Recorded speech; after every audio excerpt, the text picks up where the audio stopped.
right. I am now joined by Erin Green.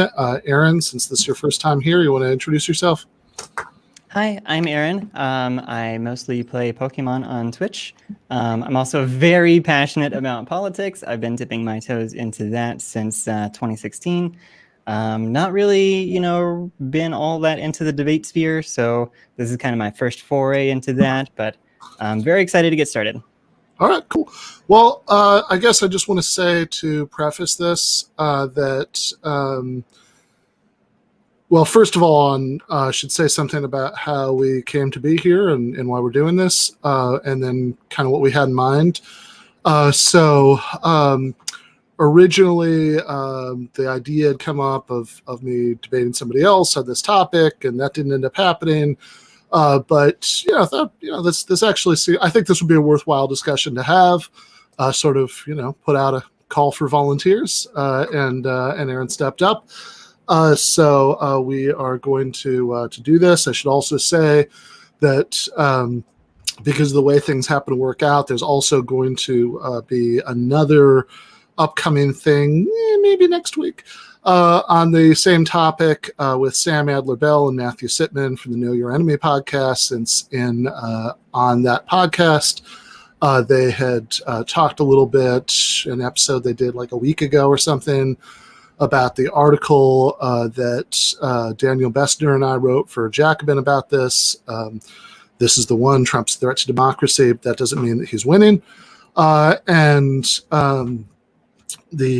also around the same time written an article for The Nation called Prosecuting Every Participant in the Capitol Riot is Mistake. So you can go find out those things to see, kind of how all this started. But as far as what we have in mind, we're going to keep this short and sweet. I think what we talked about was doing kind of 5-minute openings. I mean, we don't, have to have an egg timer if that's, and then 5-minute closings, and in between like half an hour of discussion. And, if we have any super chat questions, we'll take those.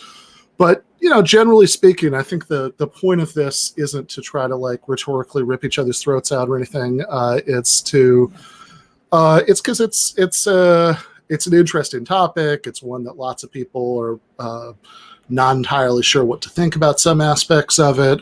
I certainly think it's entirely possible that, that Erin has run into things about this that are relevant that I haven't, and I'll learn stuff from it. But the idea is really to have a chill, comradely sort of debate.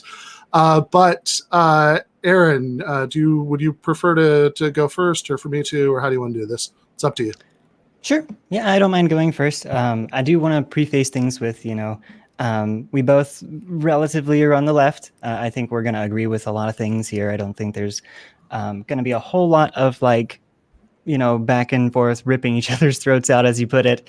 I think it's a lot of it is just going to focus on the small things that we do disagree on, and just highlighting those. So I did go ahead and write an opening statement, if you don't mind. Please. So I did read the piece that you wrote on Jacobin, and it opens with the claim that, yes, January 6th was bad, but fascism is not coming to America. And then it goes on to postulate that because Trump didn't literally restructure our society, a feat that I believe would be nigh impossible today, that means that he can't be a fascist. You define fascism specifically speaking within the framework of classical European fascism, following the fascistic path to power in order to achieve rule. But I think it's more that CEF is like a type of fascism rather than a broad definition. And I think that many types of fascism can exist under that umbrella.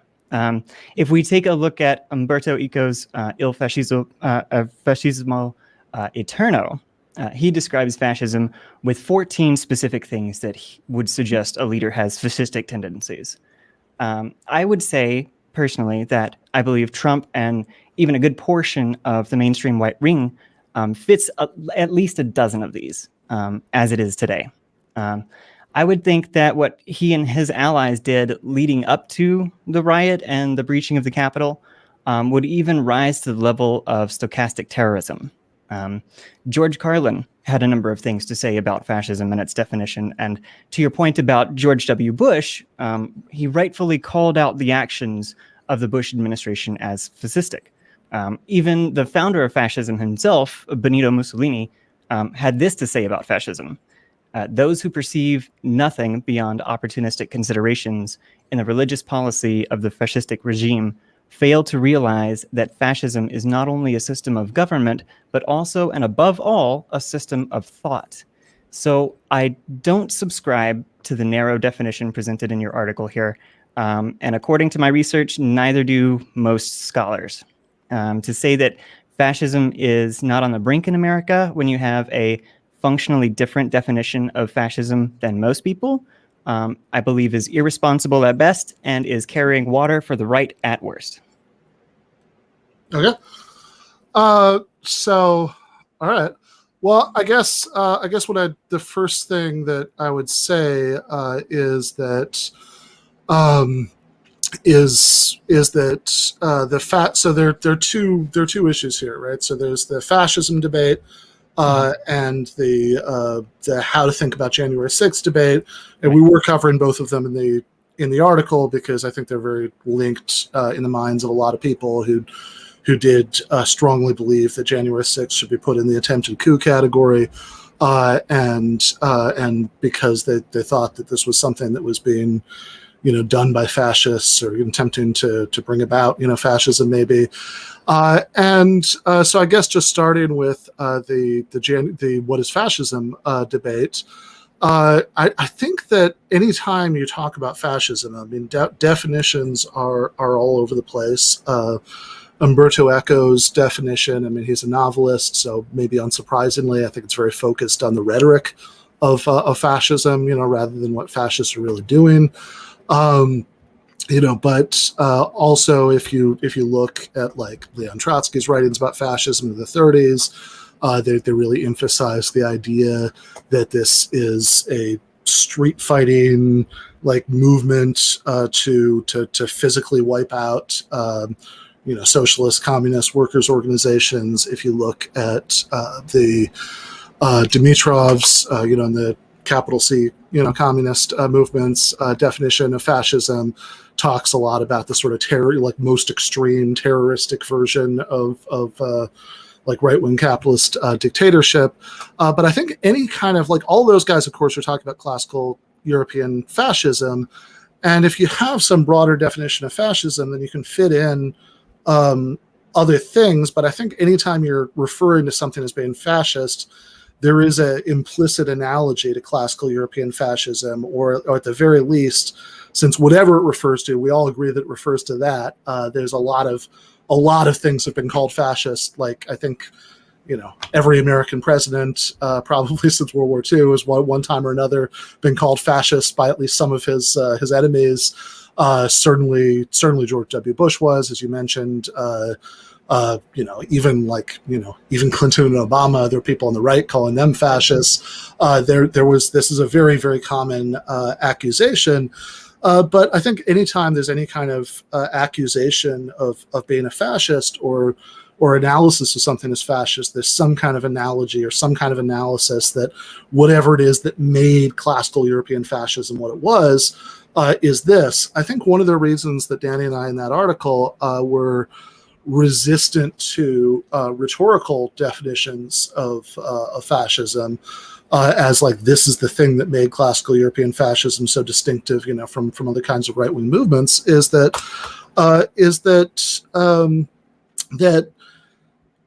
it's certainly true that you're going to find rhetorical similarities between Trumpism and classical European fascism, but I think you're also going to find rhetorical similarities between both of them and lots of right-wing and conservative movements before and since, because they're all drawing on the same wells, right? I mean, there's going to be lots of stuff about family and order and tradition and all that stuff, because that's just conservatism. And I think that what in our view makes classical European fascism most distinct is that that, it does have this kind of street fighting mass movement that actually, when it comes to power, overthrows the regular institutions of capitalist democracy and bans opposition parties and, does all those things that, as you say, I agree with you, like really couldn't have happened, in the last 4 years under these conditions in the United States. I don't think any of that's really true of Trump. And I want to get in just a minute to like why this is important, because we also tried to cover that in the article, because I can see somebody listening to all this and saying, okay, but like, you're arguing about words, like what does it really matter whether we label it, this way, a toxic, horrible rose like Trumpism, by any other name is just as rancid, So I do want to get to that, but just real quickly on January 6th itself. So our view about that is that it was an ugly and terrible riot. I don't think we're downplaying it. I also don't want to upplay it.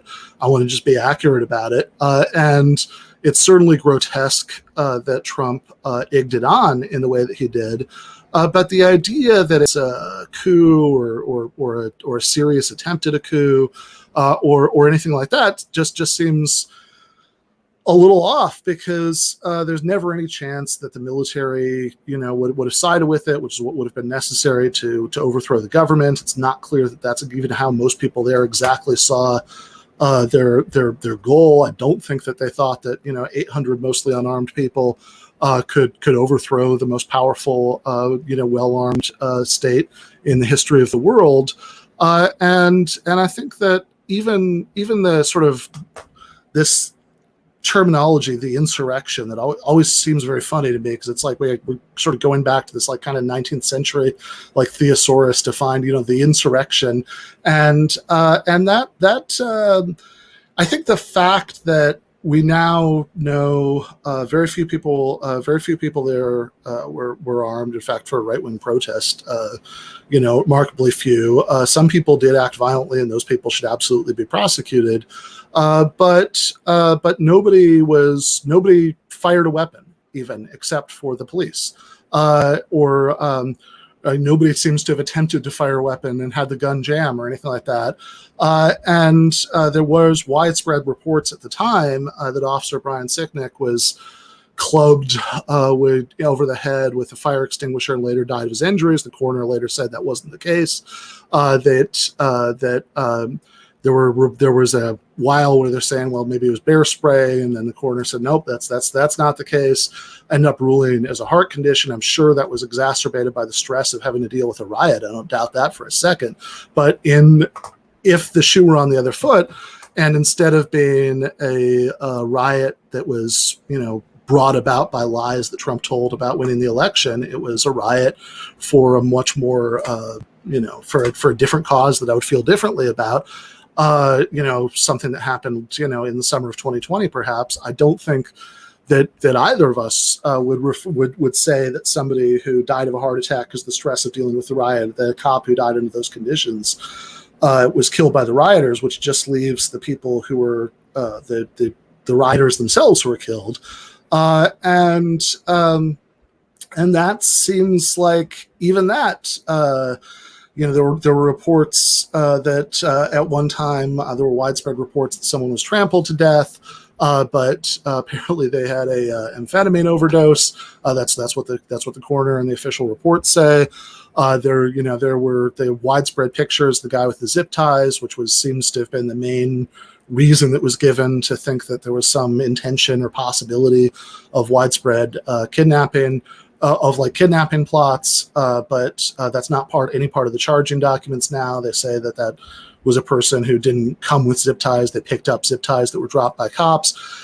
And I guess I know I've been going on for a while, so I'll just leave it there. And you were very short and sweet with your opening, so you can take all the time you want in response to this. Appreciate it.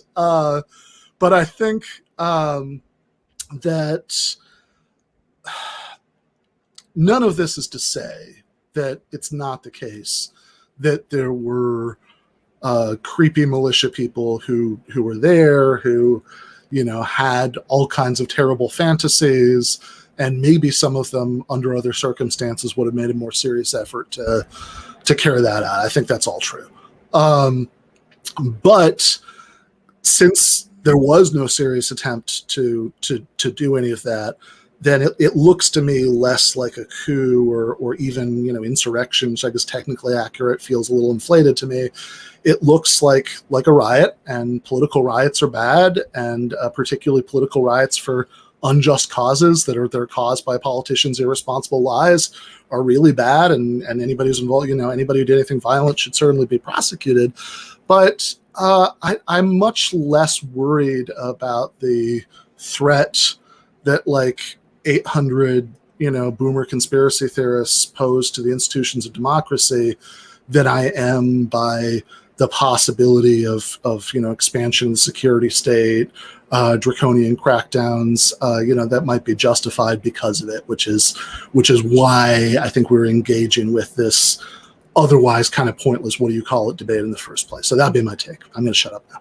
Sure. Yeah, no worries. Yeah, so just very briefly, you know, there's a lot to address there. I would say that I think intent matters. I think we prosecute people on intent all the time in our justice system. We do with intent to murder, or if someone has a huge cache of drugs and intent to distribute or something like that. So I don't think that it's right for us to completely dismiss the intent of the Capitol rioters or the groups that were organizing people to come, at the very least. I think it's worth addressing that, even if they weren't successful, even if they, you know, had no real state power behind them or anything like that.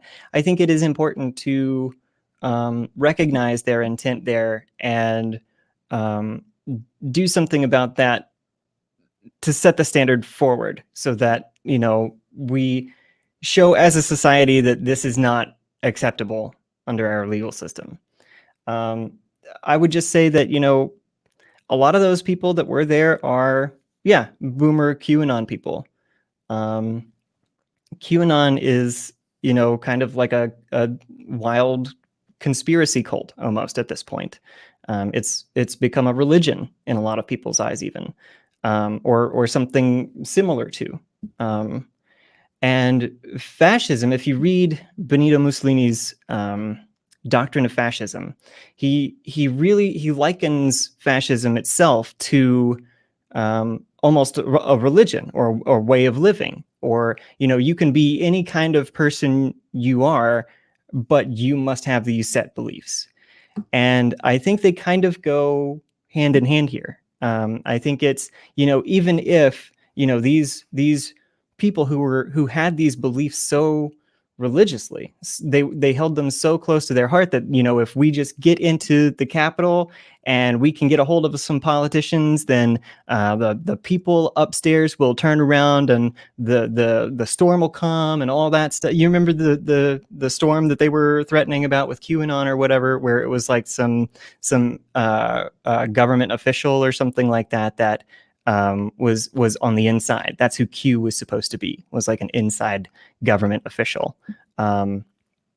And he was supposed to like bring the coming of the storm and like wipe out all the pedophiles that were taking children or whatever crazy thing that they had in their heads.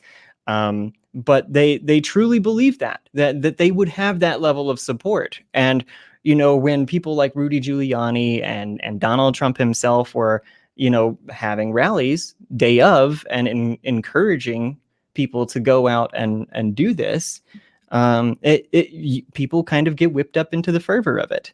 I would say that for some people, this was, yes, an attempt to overturn the results of the election and install Donald Trump as president. I think for a good chunk of people, that's what this was about on January 6th. There were a lot of people, a lot of the like older boomer types that were there just for the event because they thought of it as a Trump event, I think, and not necessarily grasping the weight of the situation. I think anybody who breached the Capitol and went into the building should be prosecuted. Absolutely, that absolutely should be prosecuted. Anybody that was just kind of like there in the park or whatever that was just doing the thing, fine, leave them alone. That they didn't really do anything wrong. But I think that we do need to set the standard. We do need to prosecute the people that did the action of breaking in. For a lot of these people, it was real. For a lot of them, it was. And I don't know if you watched the testimony yesterday from some of the officers that were there, but some of them did incur like actual real harm. A couple of them were diagnosed with PTSD later, and now have to deal with that for the rest of their lives. The weight of the action, the effects that it had on those officers' families. Like I'm a big ACAB girl. I don't really believe in any of that stuff. But even I, having those beliefs, feel empathy for those officers for having dealt with that. And dealt with those people. But during the testimony, they played recordings of people that were there, and they showed like group messages and conversations and stuff like that. And it showed that, yes, there was, to some degree, a level of organization within some of these right-wing groups, like the Boogaloos or the Proud Boys or whoever it ended up being, that they attempted to, yes, that was their goal, was to overturn the results of the election and make sure that Donald Trump was instated. Now, for them, it wasn't overturn the results. It was, oh, this person actually won. We need to do right by our country. We are patriots, right? It goes back to that religion example that I made, because they truly believe this. A lot of them did, and a lot of them still do. And I would argue that, it's not responsible for us to ignore intent in this case.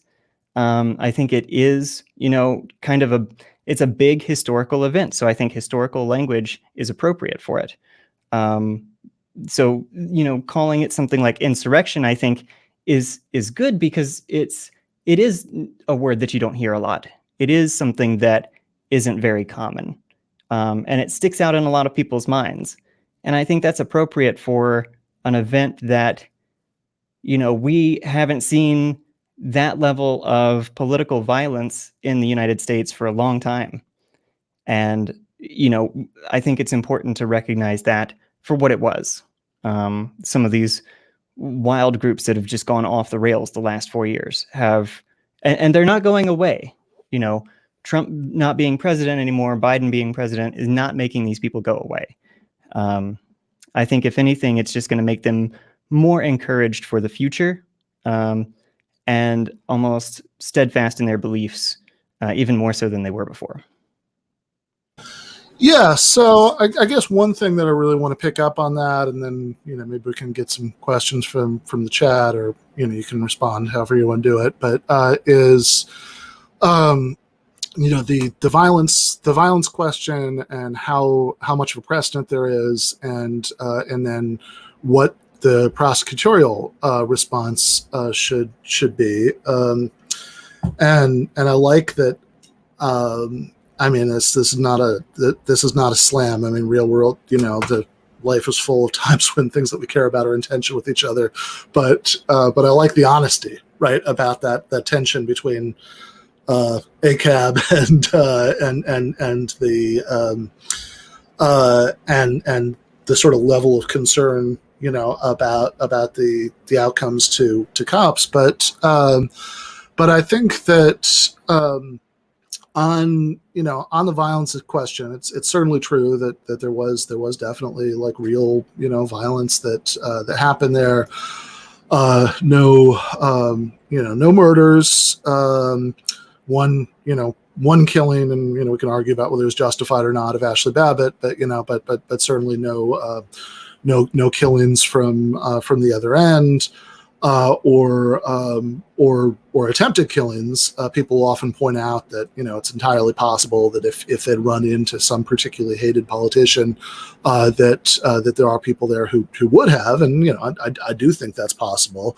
I also think they probably would have been massacred by the Capitol cops if anybody had laid hands on a member of Congress. But I think there was it's certainly true that the intention was to, in their minds, right, stop, quote unquote the steal unquote that they had been lied to, that Trump had won, and that the goal was to have that.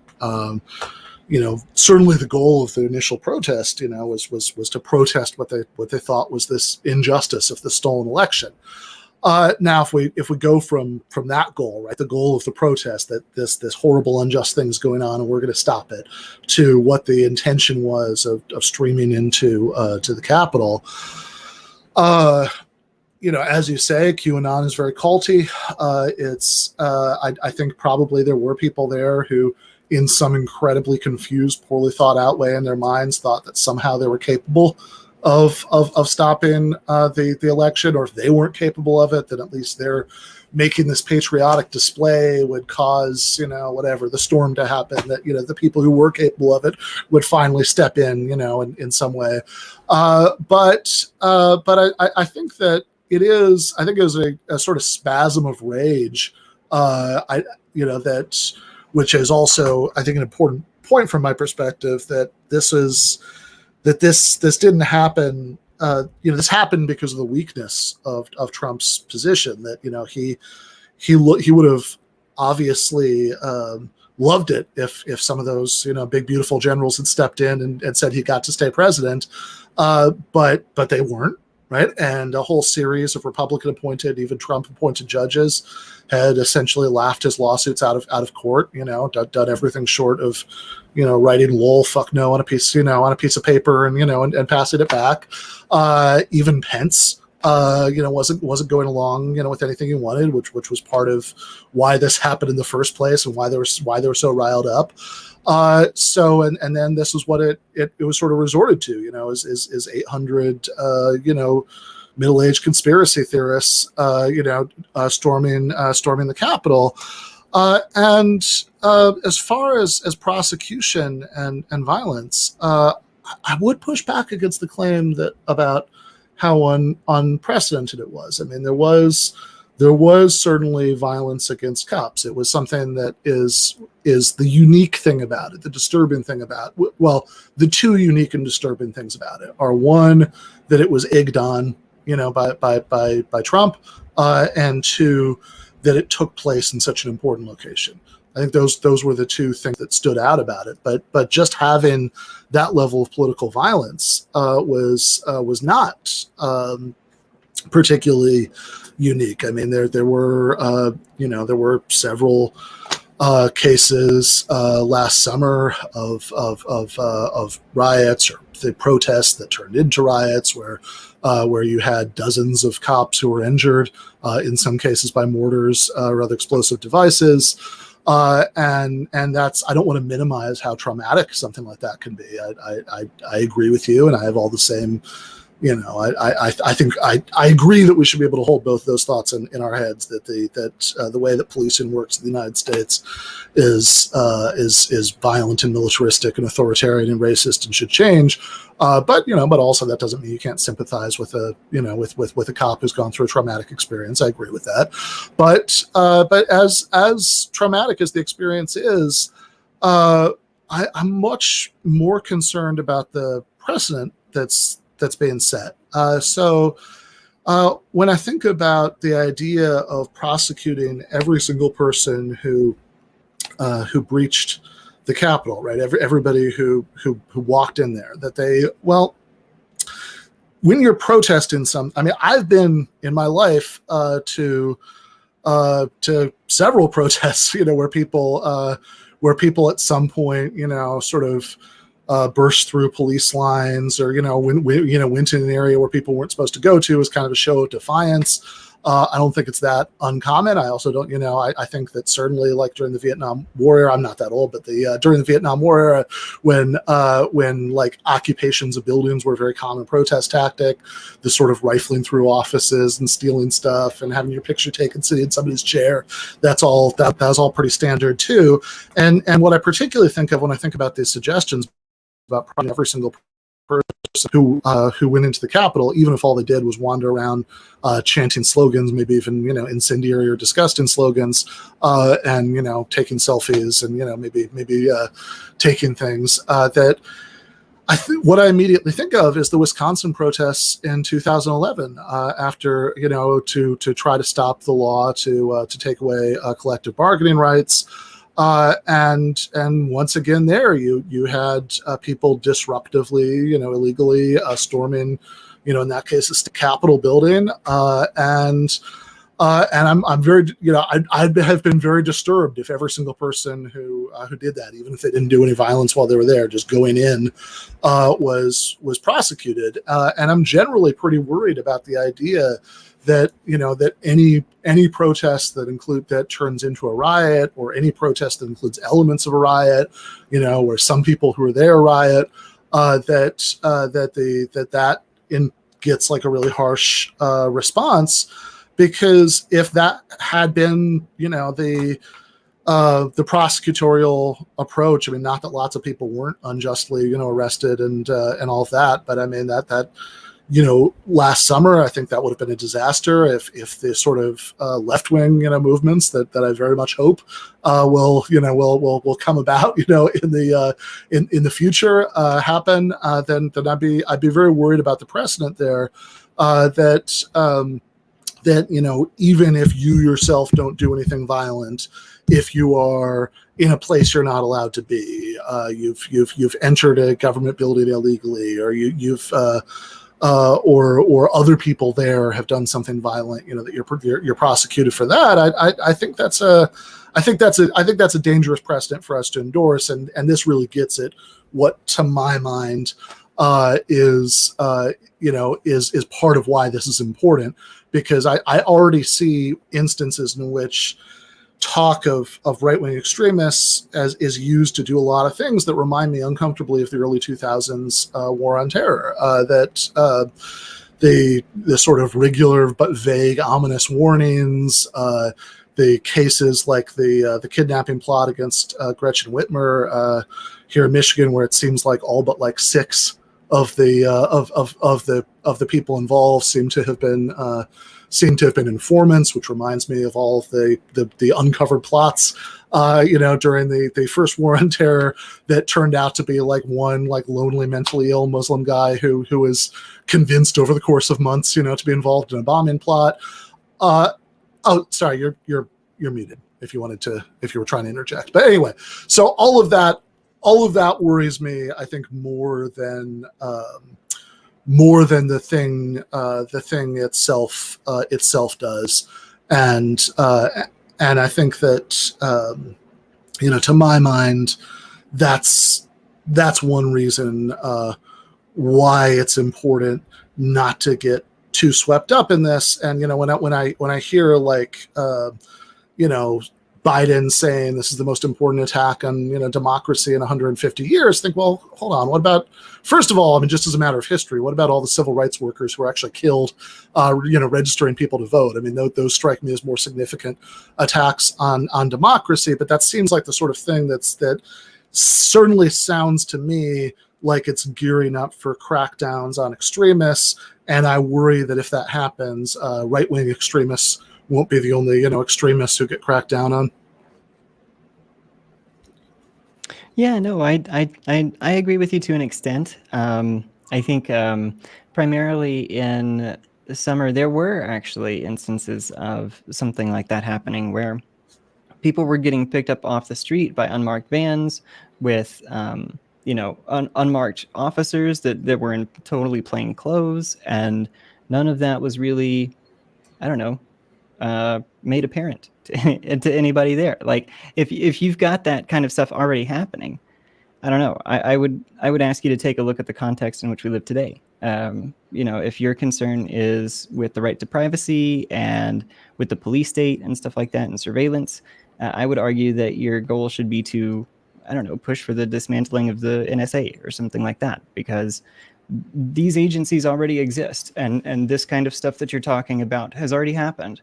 Everything from the early 2000s, where there were vast overreaches as far as like rights violations and stuff like that. I mean, you look at even the TSA, it still exists today, and it essentially only exists to pat people down, and doesn't really, the numbers don't really support the amount of funding that they get. So, but I don't know.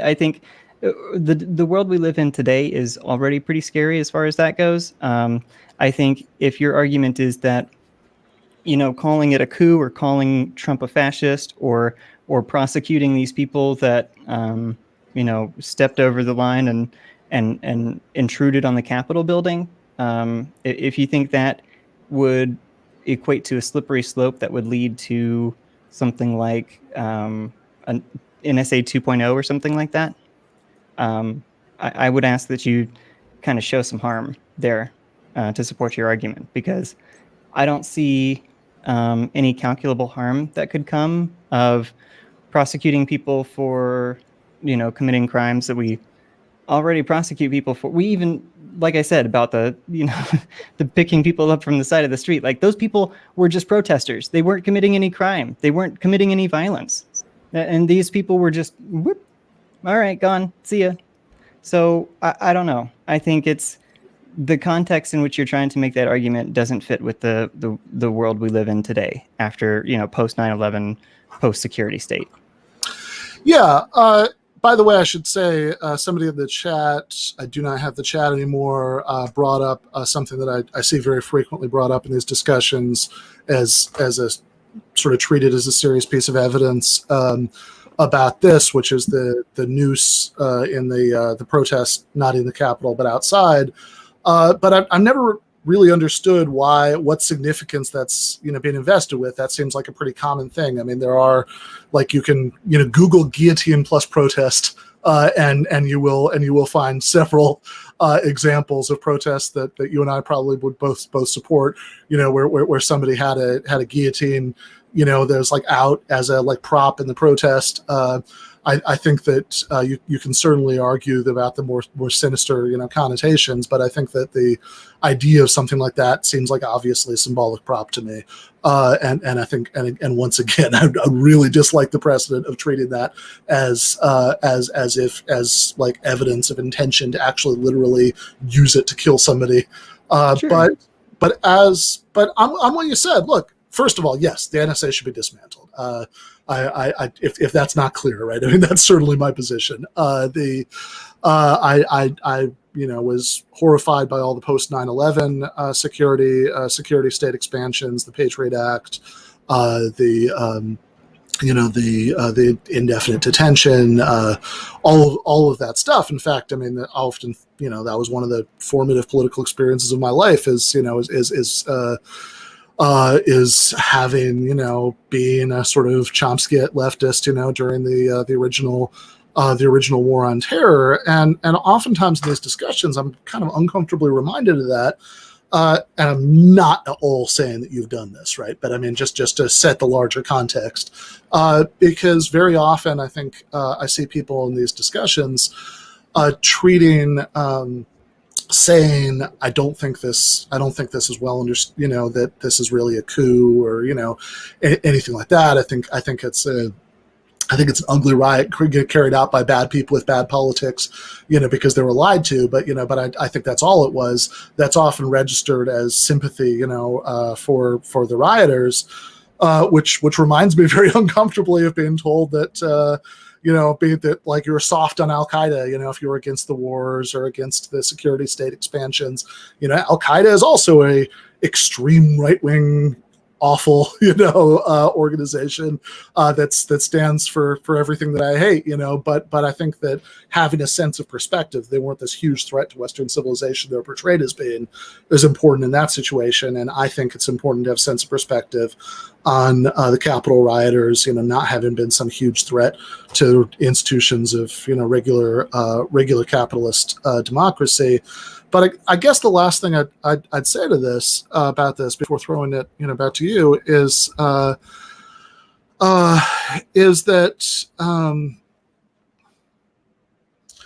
this idea that it's already so bad, that we shouldn't worry about setting precedents that could make it even worse, which I think certainly, again, Wisconsin, it's not the case that everybody, who stormed, who was in illegally occupying the Capitol was prosecuted for that. Even, despite, and yeah, I think both are true. There were extremely heavy-handed police state tactics used in some cases, especially by the Department of Homeland Security, another agency that shouldn't exist in Portland. That's true, right? But it is also true that lots of people, had, illegally entered government buildings whatsoever, weren't necessarily prosecuted for that. And this idea that it's already so bad that we shouldn't worry about setting precedents for it being worse, or sort of feeding into ideological justifications that can be used for making it worse. The sort of what I would see as an overblown concern about extremists that is going to be used to justify making it worse, reminds me a little bit of a different kind of argument that last year I'd often have with a different kind of leftist, which is that I lived in a swing state, and so look, I voted for Bernie Sanders with a song in my heart in the primary. I voted for Joe Biden in the general election with. I didn't literally put a clothespin on my nose, but that was the spirit of it. I did that very unhappily, but I thought that was the necessary thing to do. I don't think Trump's a fascist, but I do think he's a Republican, and Republicans, do dangerous things. They appoint, hardcore union busters to the National Labor Relations Board. They try to deregulate, etc. And oftentimes in arguments with other leftists who didn't share that position, they'd say, look, you're all these things you're saying about Trump. I mean, look how bad Biden is, true, right? And look at how bad things already were before Trump, true. Look at how the idea, it's already so bad that we shouldn't worry about getting worse, was always the sort of the structure of that argument. And I never really accepted that. It always seemed like, well, no, I mean, things are extremely bad, but they could absolutely get worse, and we should worry about them getting worse, and so the same way that I didn't want Trump to be reelected, because I thought that, I thought that as bad as things were, they could absolutely get worse if that happened. I'm also worried about sort of propping up the justifications for expansions of the security state, for the idea that that we need like a war on terror, on domestic extremists, which has been very much in the air, and if this really is the greatest attack on democracy in 150 years, then that's that would justify like an increased level of state vigilance, and maybe put other concerns to the side. I mean, if democracy is really under severe threat, then I can understand that. Now, if it really was, the fact that it would have bad consequences wouldn't mean that we shouldn't say so. I mean, we should say true things, even if those true things might lead to bad things happening.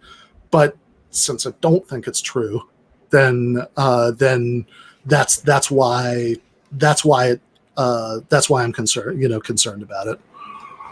Yeah. No, I get it. I get where you're coming from, and I totally agree with you. I think things can get worse. That wasn't my intention or the argument I was trying to make. But that, I just think that I don't see why downplaying it is important. I don't see what harm is going to come to the left by not using this language. I think first and foremost, anyway. Like the behavior of the average Twitter user or the average leftist that you run into,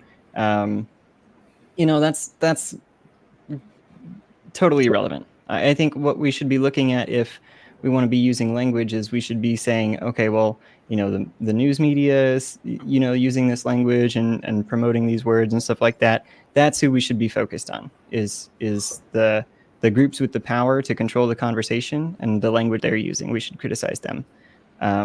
But I think that, historically, when you take a look at the things that Trump did, I believe that, he may not rise to the level of a fascist simply by saying, if he's not consciously a fascist, you know what I mean? Like he's not like, okay, I'm a fascist and this is what I want and this is how I'm going to get it and blah, blah, blah, all this stuff.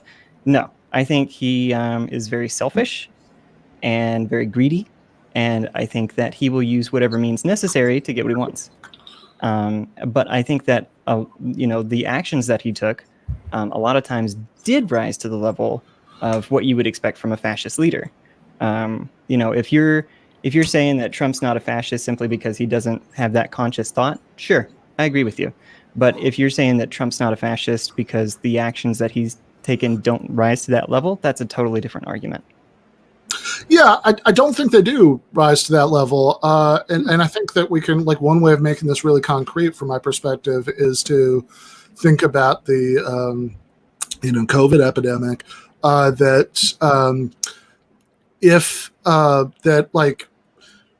Trump's response to the pandemic was disgusting and indefensible, but not really in a fascist way, sort of in exactly the opposite way. That if you would think that somebody intent on an authoritarian power grab, that this is the golden opportunity of all golden opportunities. This is a unprecedented crisis that has. The things that that did happen last year everywhere in the world, right? We're without precedent in responses to infectious diseases, and good, right? I mean, to be really clear about this, nobody misinterprets that. That I think that we did need to have those restrictions, and we should have given people more meaningful economic support so they could stay home. But we did need to have the restrictions. But if you wanted to consolidate your power, then this is just the perfect opportunity to do that. I mean, just handed from the universe on a silver platter. In terms of centralizing, federal employees, federal power. You actually did have countries where that was the response, like Viktor Orban in Hungary. I mean, they basically transferred a lot of extra power to the president, and really did do this very ugly authoritarian power grab. Whereas Trump's response to that was exactly the opposite. I could have used a little more fascism, in that circumstance. That's going to be clipped. But it wasn't nearly authoritarian enough. Instead it was criminally negligent. It was just ignoring it, and letting people die. So I don't think his actions fit that. I think that Trump, by and large, I think that some of the immigration stuff was worse than what other Republicans would have done. That's certainly despicable. But I think that for the most part, Trump in most areas governed, pretty much the way that Mitt Romney would have if he had won in 2012, pretty much the way that John McCain would have if he'd governed, if he'd won in 2008, pretty much the way that George W. Bush actually did. And, I know you said that you actually did think that, that Bush fit. Most people that I see using the fascism label towards Trump don't think that, right? They think that Trump is a real break, from past Republicans. But I think that, it was certainly what happened in the Trump administration was evil and dangerous, but in a pretty standard Republican sort of way. That lots of deregulation, lots of union busting, pulling out of climate treaties, like all of this is horrible, dangerous stuff for all living things, but it's not, it doesn't really seem like this radical rupture from the past. It just seems like pretty expected conservative behavior, and all of which is, certainly enough, again, get me to vote against him. But I don't see his actions rising to that fascist level. I mean, if we think of fascism as what's exhibited, in those classical instances, Hitler and Mussolini, even in more ambiguous cases that like Latin American right-wing dictators who didn't come to power the way the classical fascists did, but did some of the same things while they were in power. I don't see what Trump is doing rising to that level. Oh, well, have you read Mussolini's The Doctrine of Fascism? No, I haven't. I haven't read that. I mean, I will say again, this might be a basic disagreement between us, that I'm not convinced that the best way to understand what fascism is to look at the, you know, rhetoric of fascism, or how they might like justify or defend themselves.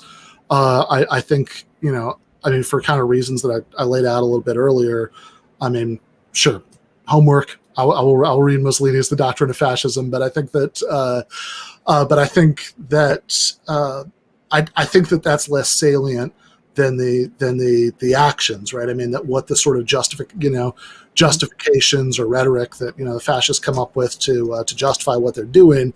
I don't think that that's what makes them distinctive. I think what makes them distinctive is what they actually do.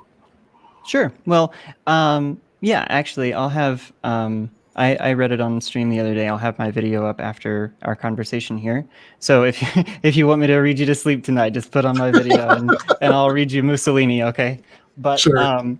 yeah. So in reading it, it actually changed my opinion. I was reading it to prepare for our conversation here, Sure. and it changed my opinion of what I consider to be like a fascist action. Whereas, Okay. you know, before reading, I was kind of thinking, you know, strictly authoritarian, you know, power grabs. I think at one point in the article, you had mentioned something about using military force and stuff like that. That's kind of what I associated with fascism. After reading it, and this was written by the self-proclaimed father of fascism, right? I didn't read it to like understand their arguments or anything, but to kind of understand what this person thought fascism was. The founding person of the idea, what they thought, you know, the whole thing was supposed to be about. And after reading it, I kind of thought, you know, what this person's describing just exactly describes the American state as it exists today. And it calls on like family values and the conservative idea of pulling yourself up by your bootstraps and stuff like that. So, you know, it is something that I would highly recommend you read. You might actually have a different opinion about fascism after it. It's entirely possible. So just to be clear though, because I think you said something that. And I know we're getting up to the time we said, and I'll give you the last word and all that. But I have a clarificatory question, because you said something just now that made it sound like your position was a little bit different than I thought it was. So I want to make sure I'm clear. Because what I was expecting you to say is that, you know, reading Mussolini and seeing the similarities, you got what Trump was a fascist. But I think that what you actually said was that you understood that. That the American state as it exists today is fascism, which is a very different claim, because that would mean, you know, Trump, Biden, everybody, you know, it's all, you know, yeah. And that second one, that, to be clear, that's your position. Well, I mean, so for the sake of the argument, no, I wanted to focus more on like January 6th and stuff like that, rather than my opinions about the, I don't know, little minute differences there in fascism. But, you know, it's just, I mean it in that, you know, before reading Mussolini's paper there, I did think that Trump was a uniquely kind of like authoritarian president, and that, you know, his overreaches with, you know, replacing a bunch of people in the government and when they wouldn't do what he wanted, asking for complete and total loyalty from Comey, who would have been a very powerful ally. Overall, you know, my stance is that if they had succeeded in even one aspect of what the rioters set out to do, if they had taken AOC or Pelosi, or even just harmed Mike Pence somehow, or even if they just had one, you know, little small goal that they could call for themselves, right? We would be having a completely different conversation today. There would be no, you know, dispute about whether this was kind of like an attempt on our democracy here. Well, I think if they had hurt AOC or Pelosi or Pence, we'd certainly be a very different conversation, because there probably would be no defendants for these trials, because they probably would have all been killed by the Capitol. Well, the Capitol actually, Police. Okay. If I could interject, one of the officers during their testimony yesterday mentioned that they had considered using their firearm on the protesters at some point, but then decided that then they had the thought that, well, if I use my firearm on these protesters, I'm going to have like a limited range, and they are all going to just bum rush me and take me out, and that'll be it. That'll be it. There's no chance of me surviving after that. Yeah, I think if they laid hands on a congressman, that would have been a very different calculation. I think that there would have been. Well, I mean, there was one cop who did fire their weapon, but I think. I guess it's unknowable, but just to put my chips on the table, I think there would have been a lot more if that had happened. That which is one reason why nobody, not beyond the fact there were very few guns, according to the charging documents, why no rioter pulled out their weapon, because I think they understood that pulled out a gun and shot it, that there were homemade weapons, as there have been in other riots, but I think they understood that would have been a death sentence. I just want to read. We have Torrential Rage. I like the name. Says in the super chat, I think Erin is interested in the why of fascism, and Ben is interested in the structure of fascism. Yeah, I think I could see what they mean. I think there's probably something to that, right? I think that I think that the sort of underlying values or rhetoric I'm less interested in, because I think that draws on like sort of deeper wells that other right-wing movements before and after have. I would say, by the way, that since I understand it's not what you're focusing on right now, but Daniel and I did address I think some of the use. I don't know. Maybe this overlaps with what you're saying, and maybe it doesn't. But in the original article, they said, so we're sort of concerned with whether it's literally true, and also with what the political consequences are to say that it's Trumpism is fascism rather than what we think it is, which is basically rebranded standard Reaganite conservatism. Whether it's literally fascism or what happened in January 6th was literally an attempted coup. But we do also say the debate is further complicated by the fact there's a long history of leftists either casually using fascist as an expressive way of insulting particularly appalling politicians, or calling attention, as many black radicals have done, to oppressive features of the American system, especially of the police and the carceral state. Suffice it to say, we have no quarrel with anyone who uses the term in either of those ways, right? I'm not sure how, whether whether what you're saying when you talk about, how the doctrine of fascism by Mussolini convinced you that the American state as a whole is in some sense fascist, ties into that. But I just wanted to register that those seem like very different claims to me. But we've already gone longer than we said we were going to. So if you want to take the last word here, go for it, and we will call it a night.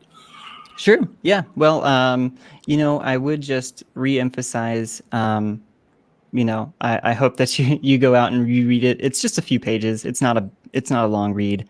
The Doctrine of Fascism by Benito Mussolini. But it really did kind of change my opinion based on, what he had intended. I think an intent is another big part that we need to, not just cast by the wayside. And we have to look at things in the context in which they existed. And I think ultimately, given the circumstances, I think those people whose intent it was to, go ahead and get Trump, stop the steal, or whatever you want to say. I think those people, absolutely should be prosecuted. If there's evidence that they organized this level of terrorism, then I don't see any problem with that. And I don't see that. I don't see the argument that prosecuting them for that would somehow lead to a deeper police state. I just don't think the justification would be there. I don't think after what happened with 9/11 that the American people would support it either. That's something that was unique about 9/11, was that it had the support of pretty much everyone on both sides.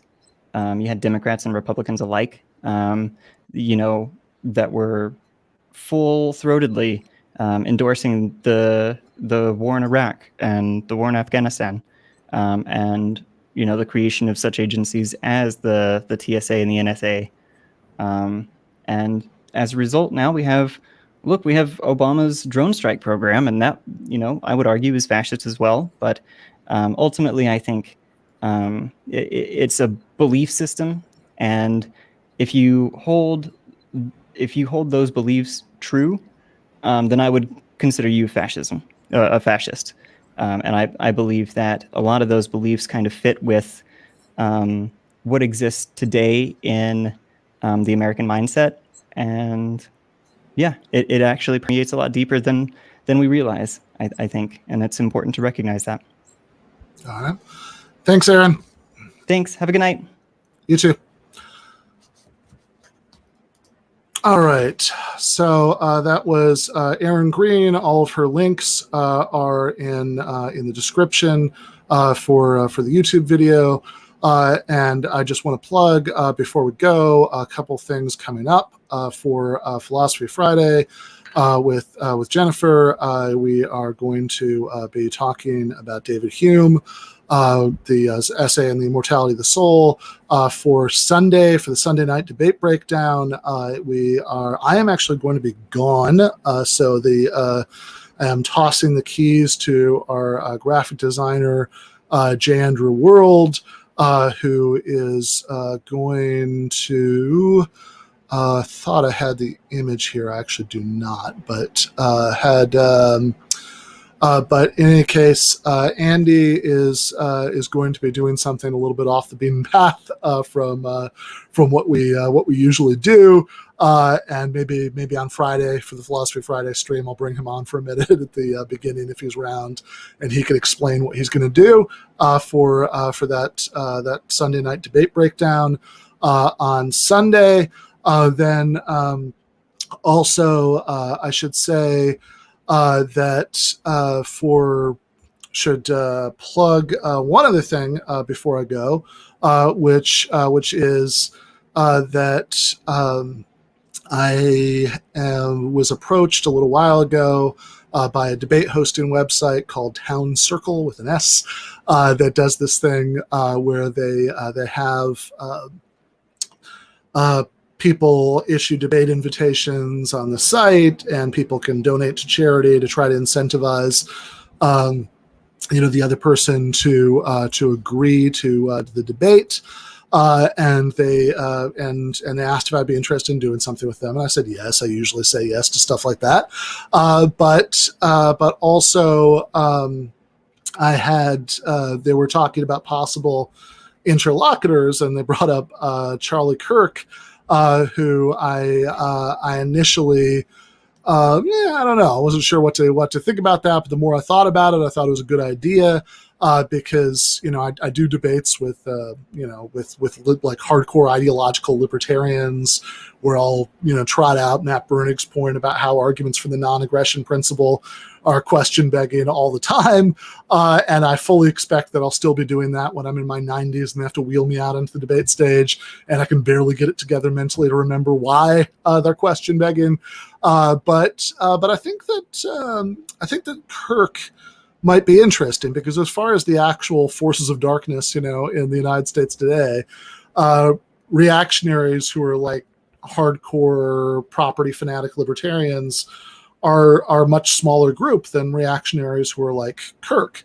So I said, yeah, let's give it a shot. And they asked me to make a little promo video for it. So this is what we ended up doing for that. I'll just share this real quick. So again, this is towncircle with an s.com/event/89. Looks like $890 has been pledged so far by 30 backers, which could buy 2,670 meals for people in need if Kirk agrees to the debate. And here's the promo video that I recorded for them.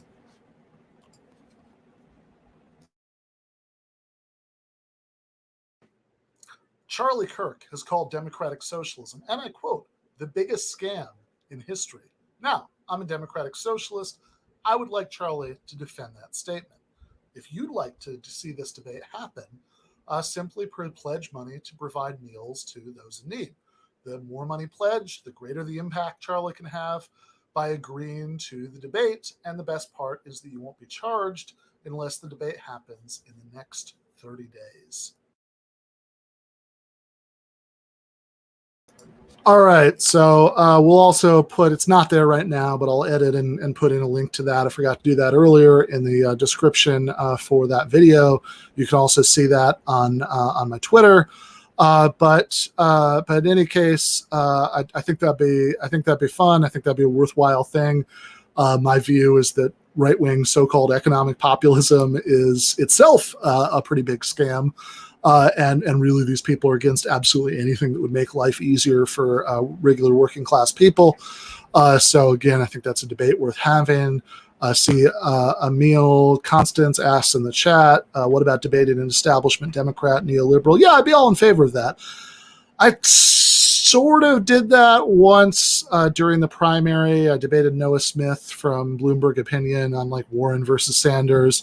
But yeah, I mean, I would absolutely be up for doing more of that. I mean, I think if you can find willing interlocutors, I'd love to do more of that. So Darius Hennon says, are you further left than democratic socialist? It depends what you mean. Some people say democratic socialist and they really just mean social democrat, people who want to stop at the kind of reforms that, for example, Bernie was advocating in 2016 and 2020. I'm a democratic socialist in a sense that goes beyond that. You know, I think social democracy is a good start. And realistically, it's where we have to start. You know, I often think of like the scene from Kill Bill where Beatrix Kiddo is trying to wiggle her big toe, you know, and then before she can walk and then go off and go on her rampage of revenge, you know, got to wiggle her big toe, you know, got to crawl before you can walk. I think we have to start with social democracy, but I don't think we can end with social democracy. I think that we need to go beyond that and actually, as the late Michael Brooks used to put it sometimes, because anytime we sort of like manage to get a lot of social democratic reforms in place, as long as the capitalist class still owns the means of production and has the political power that comes out of that, you know, anytime you have concentrated economic power, it always turns into political power. They'll always use that eventually when they think they can get away with it to try to roll back those social democratic reforms. So as Michael used to say, eventually you have, in order to secure what you've already built, you have to start taking pieces off the board by democratizing the economy. So ultimately, I'm not just a social democrat, I'm a democratic socialist. But, you know, I want to extend democracy to the workplace and go beyond capitalism entirely, but, you know, not in a Stalinist way, in a democratic way. So, yeah, depending on what you mean, I'd either be further left than what some people mean by democratic socialist, but there are also, you know, I would also call myself a democratic socialist. All right. So I think that is probably about it. Oh, I should say, speaking of debates, that the regular Give Them an Argument episode on Monday is going to be a debate between the primary guest is going to be Larry Sharp, who was the Libertarian candidate for governor of New York, is going to come on to argue with me. Might be having Cole James Cash in the post game to chat and hang out and talk about some news stories. Haven't had Cole on in a while. But that is, you know, that is to be determined. But should be good. Just as a final reminder, if you want, you know, if you like what we're doing and you want to support it and help out, then you know, you can become a patron by going to patreon.com/Ben Burgis. Patrons get a bonus episode that drops every Thursday beyond the regular public episodes. Patrons also get a patron exclusive post game after the main show on Monday night, access to the Discord server, discussion forum, and monthly Discord movie nights. I think the next one we might do the young Karl Marx and Discord office hours. Haven't done those in a little while, but group voice chats, we will do another one soon. And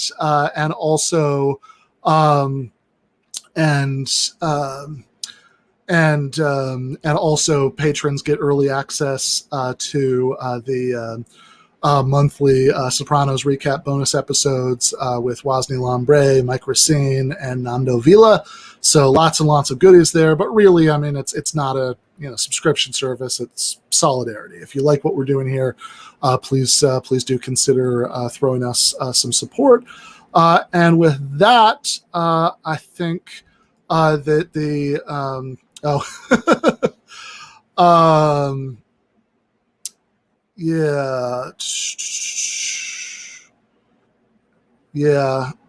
I saw a comment in the chat about the democratic socialist thing. Again, I don't want to fight too much over the meaning of the words. I support everything that people who want to stop at reformism mean when they say democratic socialist, but I also support going further and actually socializing the economy democratically, which it seems fair to use the term democratic socialist for also. But in any case, I think we're going to call it a night with that. So I'll be back again on Friday for Philosophy Friday with Jen. Thank you everybody for watching. Super chats. Reminder: if you have not gotten enough of this particular subject, Daniel Bestner, the co-author of my Jacobin article, and I are going to be chatting about it with Matthew Sitman and Sam Adler-Bell from the New Your Enemy podcast very soon, possibly as early as this time next week. But lots of good stuff to look out for. Thanks everybody for tuning in. Left is best.